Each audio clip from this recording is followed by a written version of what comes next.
All right, hey guys, we're going to pick up and we're going to learn how to do some things about regression. So regression is nothing more than us plotting scatter graphs of data. So I'm going to create a scatter plot.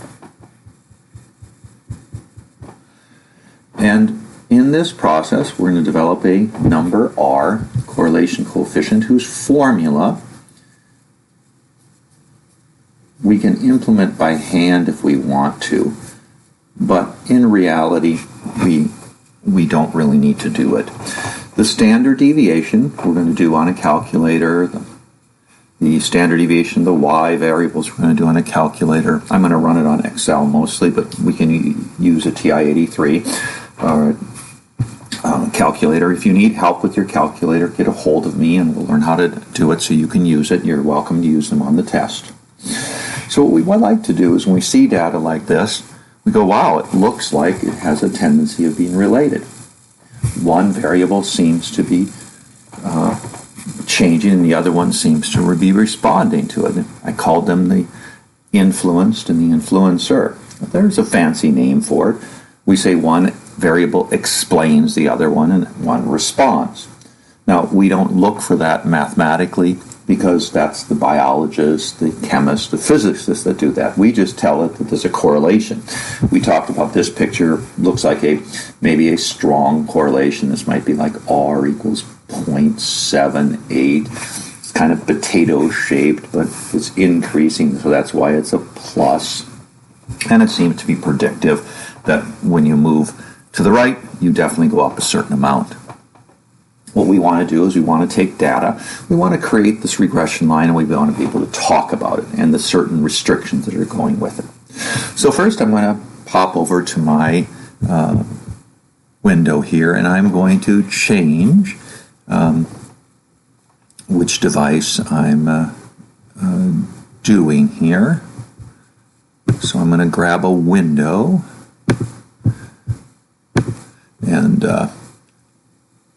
I have grabbed my browser. My Open Office. This is a free software. There's several things out there. On Mac, they have numbers.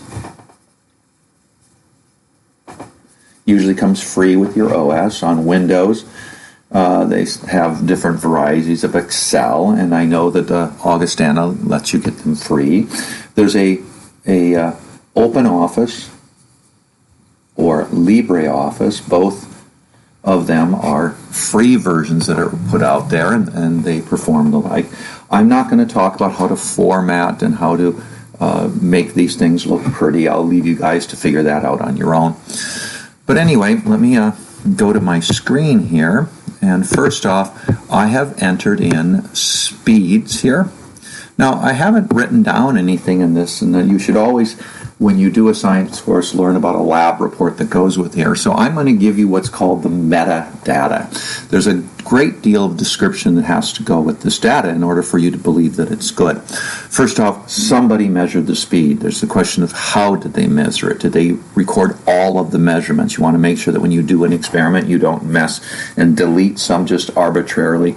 All of this has to be well described.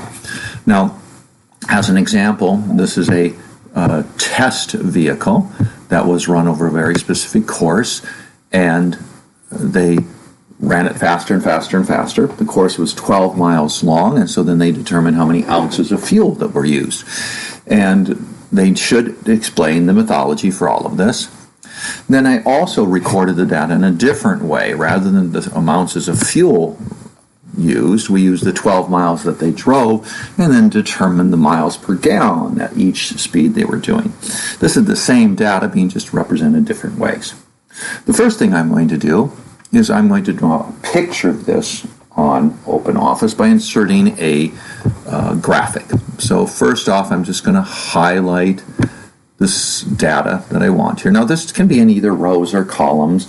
Most of these softwares are smart and will be able to help you. Actually, Excel is probably the most difficult to work with when it comes to you formatting and controlling a graph. So I'm going to insert a graph here. I click on my little graph icon, And just like that, it makes this weird graph. Now, this graph is not what I want at all because it's got this speed in ounces, and this is not the scatter diagram I want, so I'm going to click on my scatter diagram.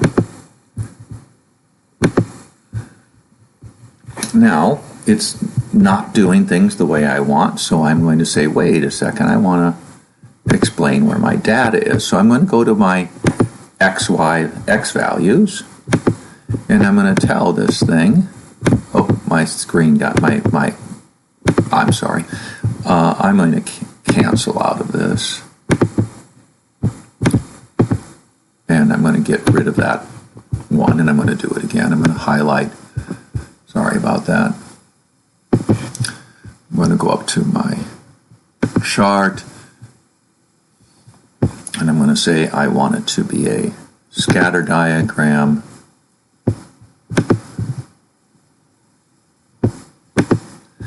And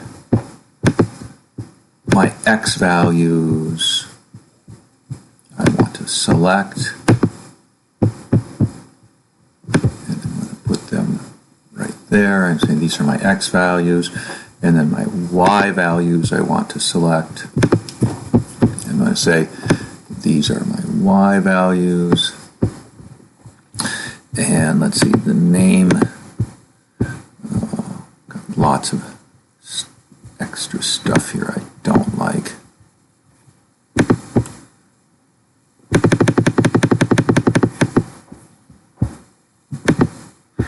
And I have my graph, my scatter graph. Now, this scatter graph clearly shows that the relationship is that the ounces of fuel being used are actually decreasing up to 40 miles an hour. And then after 40 miles an hour, we'll continue to increase fuel consumption. So this is one of those instances where there's a vehicle, who knows what performance vehicle it is, it doesn't perform well at low miles per hour. It's really a highway performance vehicle. This is a common thing that happens with performance vehicles. Now, if you drive a small, let's say, Honda Civic, this would not be a characteristic of the Honda Civic. So here's our data. I'm going to ask the computer to give us a trend line. This is the regression line, so I'm going to say insert trend line, and I'm going to choose linear. There are different forms of it. And the trend line seems to say that it's going uphill. And I can ask for the numbers on the trend line, so I can right-click on that, say give me the R values and stuff. So here's the equation of our trend line. Y hat equals 0.049 plus 5. 0.049 x plus 5. And it gives us an R squared value. And the R, by the way, the R squared value is something that we should talk about. R squared talks about the quality of, R talks about the quality of the fit. But R square talks about the amount of understanding we have. And so right at this moment, the amount of understanding we have, since R squared is 26, it says we understand about 26% of the problem at hand with this trend line. And that's kind of poor. If you'd want to be able to understand at least 50% of something, one would think. So that's the problem with this trend line. It has a terrible R squared. I'm going to calculate its R value here. To calculate its R value, I am going to ask the computer to insert the correlation coefficient. And I will specify the data I want correlated. No, and it complained. Let's make it a little bit bigger.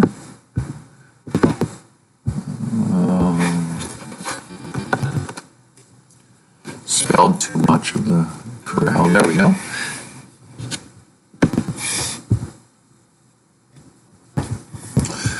So I entered, let's see, C1 to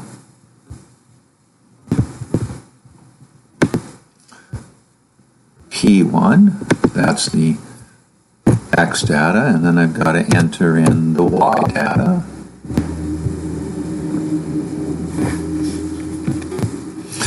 And the correlation is a 0.5.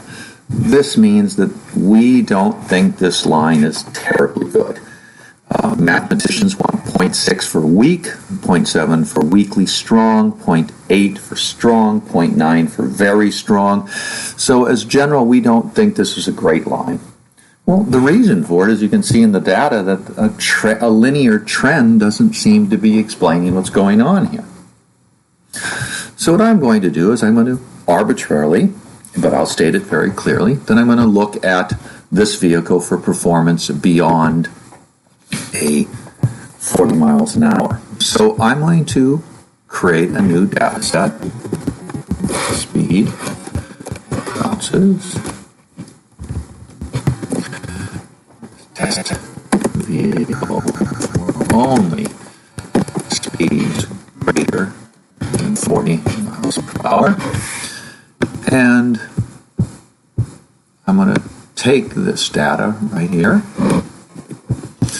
and I'm going to look at it in a different way. So what I'm looking at here now is I'm looking at a part of our experiment, and it appears that when I graph a scatter plot, and I say that I want to look at my data. Let's see here. I'm going to get my data here. Data in rows. Let's get it.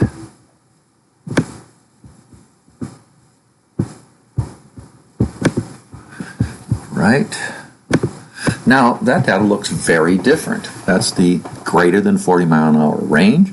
Now I'd like to ask, if our car was traveling greater than 40 miles an hour, how does the speed correlate with the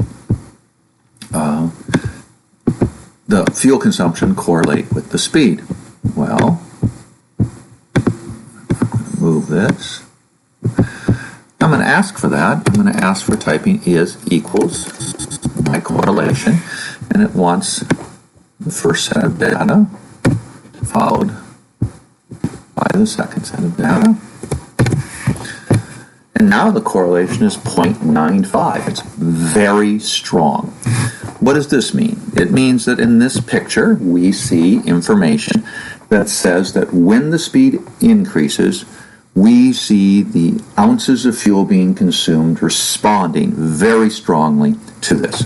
Is it a causal? I would guess that you definitely have this causal relationship. Now I can ask the software to give me a trend line. And so I'm going to insert, oops, missed something there.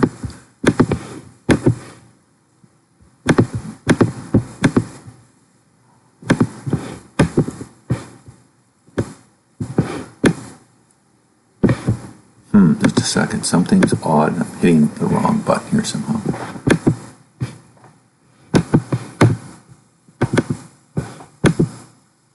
There we go. Insert.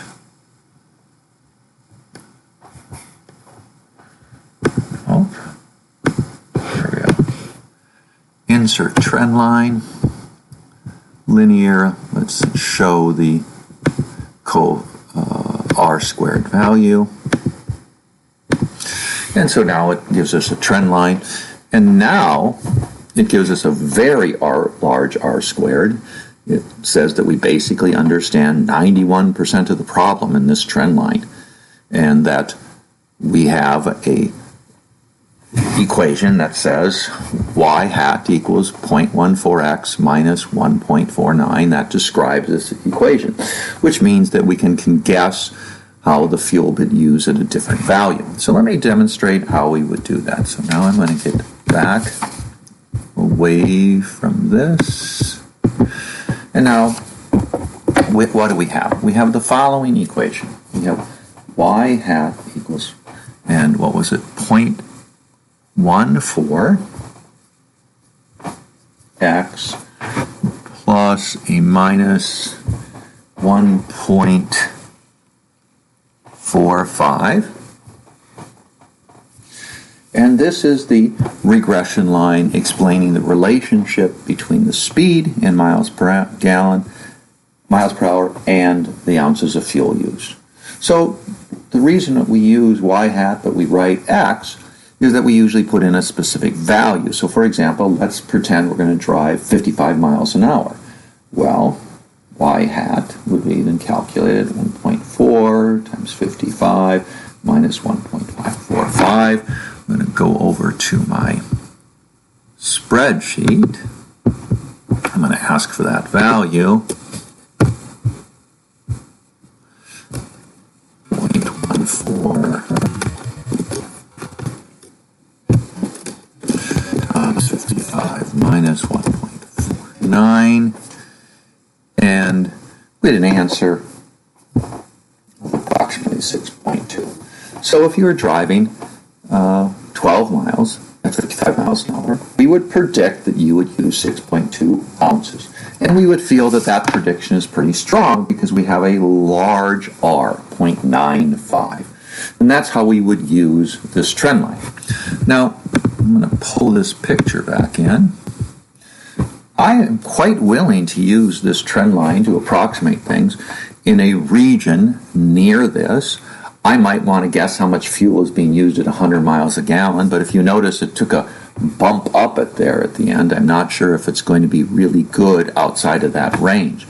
So I do want to point out that when we have a scatter plot, the uses of it are usually within a very limited area for the x. I would only use values very close to the existing values to put in there, because that's the type of values that were used to understand the response of the use of fuel to the miles per gallon.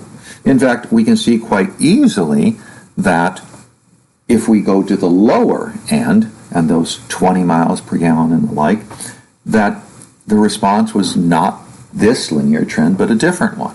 So let's do that. Let's take a look at what the speed and response of stuff is on the low end of the linear trend here. So I'm going to pull the Excel sheet back, the sheet back in, and now I'm going to do a trend line that talks about a very different quantity.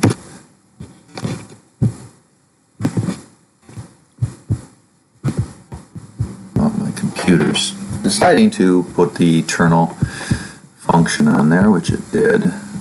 Apparently my Open Office decided to crash. Not a big fan of computers that crash. So we'll pop this thing up. Yep, and we'll start recovery, and then we'll load it up. Oh yes, it died. That's okay. So now I'm going to insert a different graph. This time I am going to choose my speed in my ounces, but I'm only going to do the front end, 40 miles an hour and less. And I'm going to insert a graph, a scatter graph for this.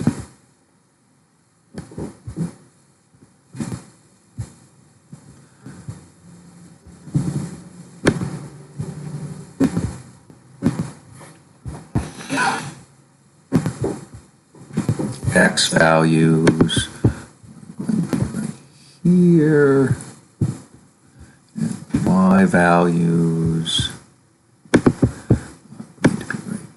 here. I'm going to delete those other things that were not important. Oops, I only managed to get in some of the data. That's not good.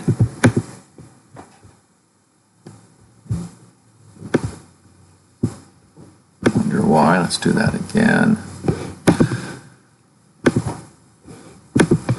Let's edit this data.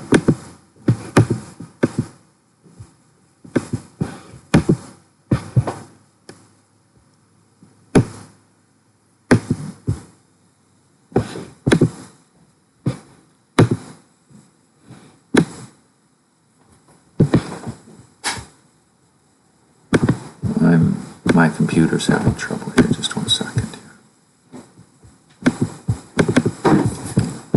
I'm going to have to pause.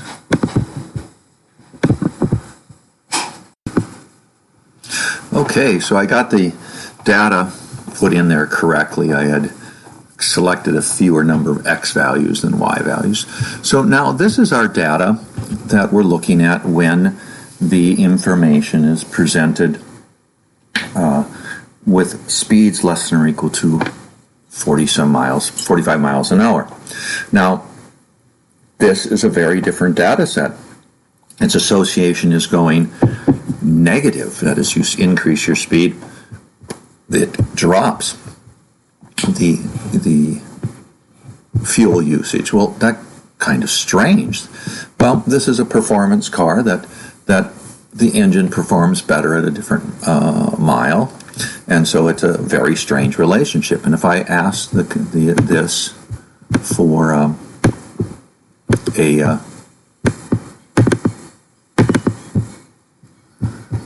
if I ask this to insert a trend line now, the trend line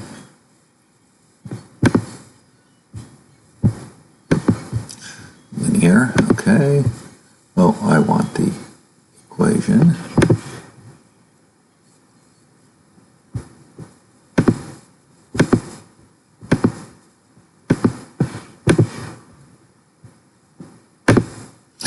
We see we've got an r squared of 0.85, and so that says that we have a r of over 0.9, because 0.9 squared is 0.81. We have a very high correlation, but this time our slope is negative. It's a negative correlation, that it's using less fuel the faster you go. Kind of a strange thing. So if we had used the other line to predict fuel usage, it wouldn't have been very accurate in this range. All right, so now what are we going to do with these trend lines, this information that we have? Well, one of the things that we're going to do is we're going to, given a set of data, we're going to graph it.